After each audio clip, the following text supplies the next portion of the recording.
This weird obsession with crowd sizes.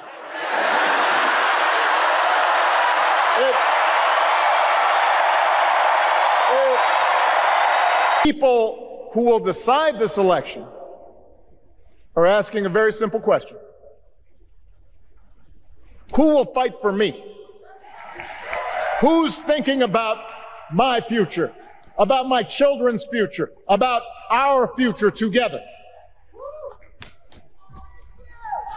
One thing is for certain, Donald Trump is not losing sleep over that question.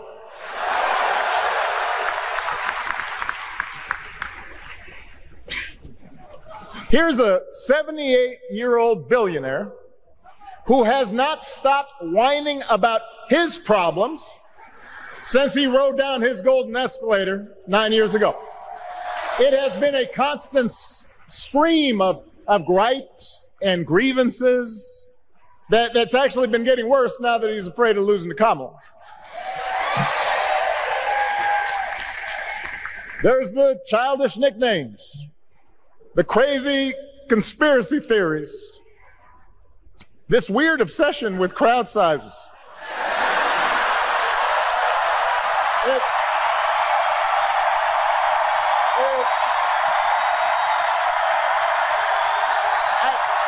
It just goes on and on.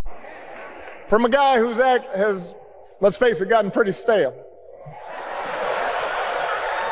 We do not need 4 more years of bluster and bumbling and chaos. We have seen that movie before, and we all know that the sequel is usually worse.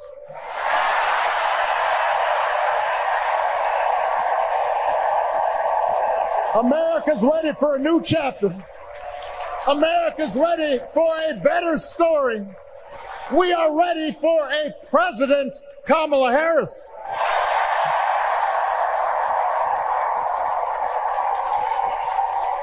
She will have an outstanding partner in Governor Tim Walz.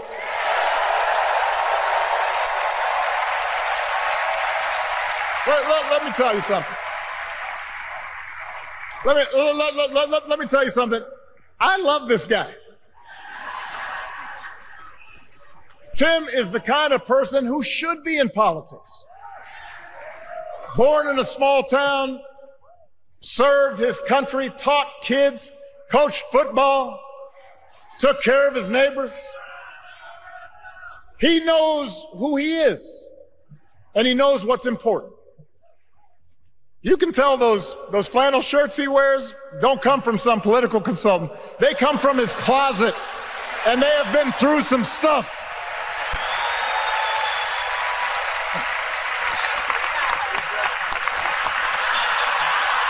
They have been through some stuff. That's right. On healthcare, we should all be proud of the enormous progress that we've made through the Affordable Care Act, providing millions of people access to affordable coverage, protecting millions more from unscrupulous insurance practices. I noticed, by the way, that since it's become popular, they don't call it Obamacare no more.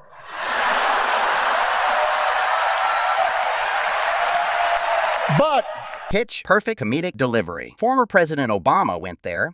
He was the final speaker of Day 2 of the Democratic National Convention. He completely roasted Donald Trump. Let me give you some of the highlights here. Former President Obama talks about how Donald Trump is this 78-year-old billionaire who can't stop whining, and he's obsessed with crowd sizes. The people who will decide this election are asking a very simple question. Who will fight for me? Who thinking about my future, about my children's future, about our future together? One thing is for certain, Donald Trump is not losing sleep over that. Here, a 78-year-old billionaire who has not stopped whining about his problems since he rode down his golden escalator 9 years ago. IT has been a constant stream of gripes and grievances. It's actually been getting worse now that he afraid is of losing. There's the childish nicknames, the crazy conspiracy theories, this weird obsession with crowd sizes. It just goes on and on. Here, Obama talks about how we really want 4 more years of chaos and bluster and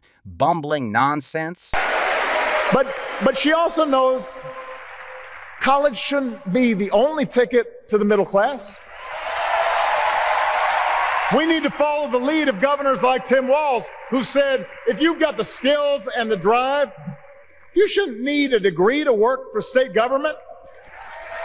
And in this new economy, we need a president who actually cares about the millions of people all across this country who wake up every single day to do the essential, often thankless work, to care for our sick, to clean our streets, to deliver our packages. We need a president who will stand up for their right to bargain for better wages and working conditions. And Kamala will be that president.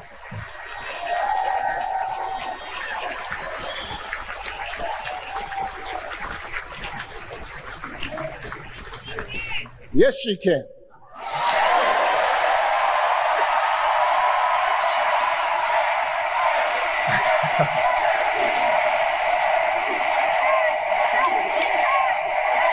Yes, she can.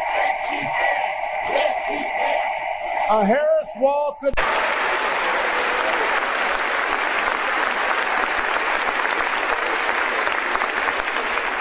That's how we can build a true Democratic majority. One that can get things done. And by the way, that does not just matter to the people in this country. The rest of the world is watching to see if we can actually pull this off.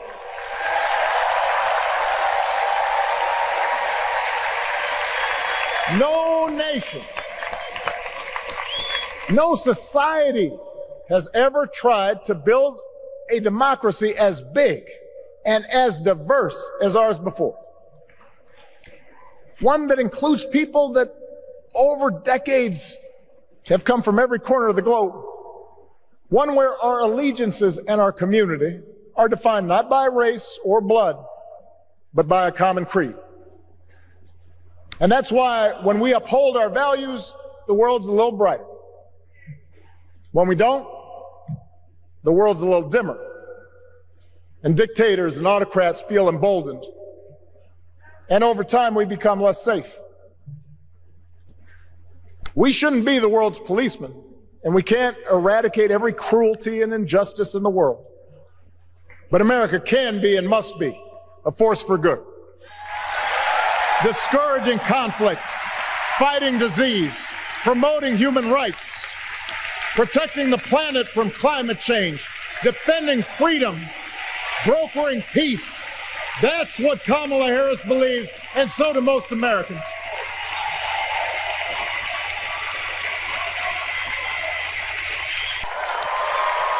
At a time when the other party had turned into a cult of personality, we needed a leader who was steady and brought people together and was selfless enough to do the rarest thing there is in politics, putting his own ambition aside for the sake of the country.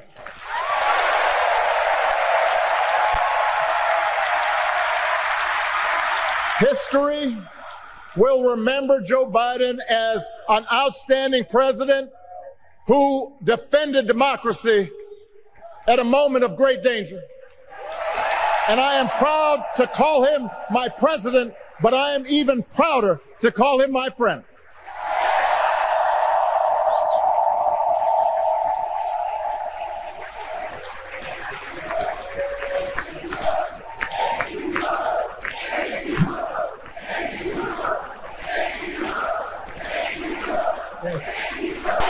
Thank you, thank you. Thank you, everybody. Thank you.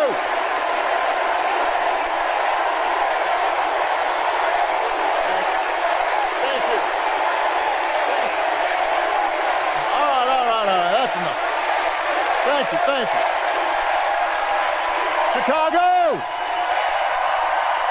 it's good to be home. It is good to be home, and I don't know about you, but I'm feeling fired up.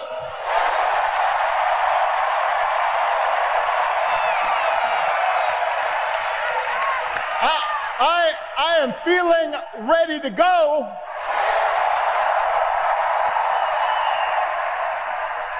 Even if I am the only person stupid enough to speak after Michelle Obama.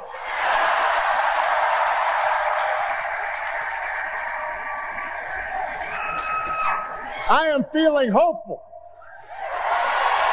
because this convention has always been pretty good to kids with funny names who believe in a country where anything is possible.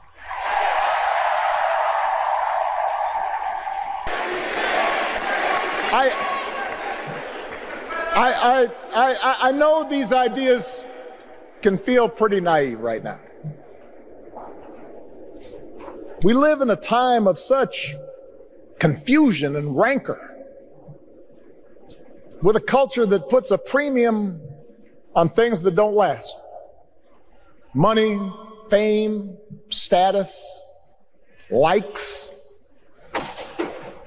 We chase the approval of strangers on our phones. We build all manner of walls and fences around ourselves, and then we wonder why we feel so alone. We don't trust each other as much because we don't take the time to know each other. And in that space between us, politicians and algorithms teach us to caricature each other and troll each other and fear each other. But here's the good news, Chicago. All across America, in big cities and small towns, away from all the noise, the ties that bind us together are still there. We still coach Little League and look out for our elderly neighbors. We still feed the hungry in churches and mosques and synagogues and temples. We share the same pride when our Olympic athletes compete for the gold. Because the vast majority of us do not want to live in a country that's bitter and divided. We want something better. We want to be better. And the joy and the excitement that we're seeing around this campaign tells us we're not alone. That sense of mutual respect has to be part of our message. Our politics have become so polarized these days that all of us across the political spectrum seem so quick to assume the worst in others, unless they agree with us on every single issue. We start thinking that the only way to win is to scold and shame and out-yell the other side. And after a while, regular folks just tune out, or they don't bother to vote. Now, that approach may work for the politicians who just want attention and thrive on division. But it won't work for us to make progress on the things we care about, the things that really affect people's lives. We need to remember that we've all got our blind spots and contradictions and prejudices, and that if we want to win over those who aren't yet ready to support our candidates, we need to listen to their concerns and maybe learn something in the process. After all, if a parent or grandparent occasionally says something that makes us cringe, we don't automatically assume they're bad people. We recognize that the world is moving fast, that they need time and maybe a little encouragement to catch up. Our fellow citizens deserve the same grace we hope they'll extend to us. Love this. Then Eric Trump goes, this is unwatchable. Then Barack Obama says, what we need to do is focus on bringing people together, and too much of our culture pays attention to status and money and building walls that keep us isolated. We need to really learn about people. There you have it. Let me know what you thought, folks. A+ speech, in my opinion. Hit subscribe. Thanks for watching, New York Democrats. Are you folks love this video? Make sure you stay up to date on the latest breaking news and the current political arena.